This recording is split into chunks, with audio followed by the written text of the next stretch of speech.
Now, as you know by now, the whole world knows, 13 U.S. troops are dead after that suicide blast at Kabul's airport at the Abbey Gate, and then another attack, a lot of gunfire close by at a hotel.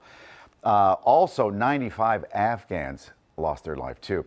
An ISIS offshoot group called ISIS-K has claimed responsibility, President Biden vowing revenge. To those who carried out this attack,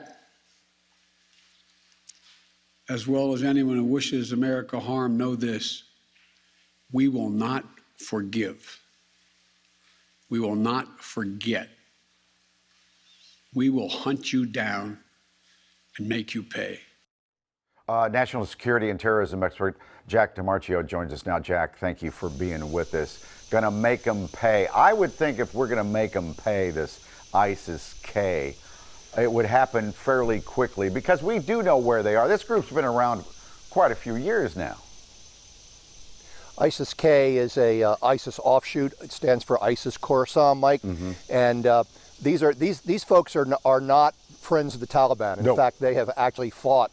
The ISIS-K leader, one of their leaders, was actually executed by the Taliban fairly recently. He was captured, he was executed along with 7 of his associates.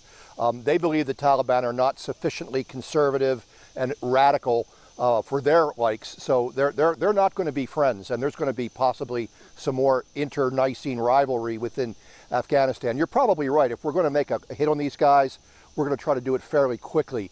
We're trying to gather intelligence on where they are, who they are. It's difficult. It's a difficult situation. It's very fluid.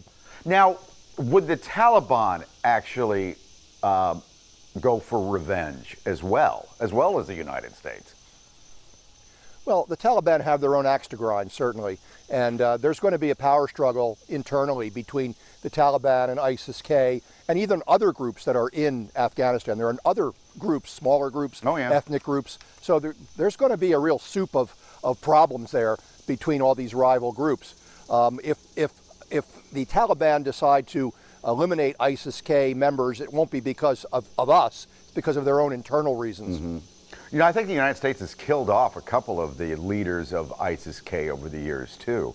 But this is what happens when you have a failed state, isn't it, Jack? I mean, there's a power vacuum, and people now are vying for power. Absolutely. A perfect example of this is the former Yugoslavia. When Tito died, you had all these ethnic groups, Croats, Serbs, Bosniaks, coming out, and they were fighting each other. And when he was president or dictator of Yugoslavia, he kept all that in check. So now we have a tremendous power vacuum. It's going to be in the best interest, certainly, of the Taliban to try and get some closure on this country and make sure that things work again. You know, it's easy to overthrow a country and take a country. It's hard to run a country. Exactly. I hate to be crass here, but they also need money, and we have money. Do you suppose money's being exchanged already to get them to cooperate with us, the Taliban? I would say probably money has changed hands to get cooperation. Of course, the money that we pay now for these extractions or for people being able to leave Kabul, that pales in the amount of money that the Taliban's going to need to run their country. So they need to put together relationships with the International Monetary Fund, with investors, with other countries, with the World Bank. And right now, you know, they're probably not in a position to do that. So it's in their best interest to stabilize that country. And so eventually, we might, as the United States of America, have to recognize the Taliban as the legitimate leaders of Afghanistan. Well, we'll see who the legitimate leaders of Afghanistan turn out to be. I think it's still an open question. There are even people from the old government that we supported that feel that they have a right to be involved.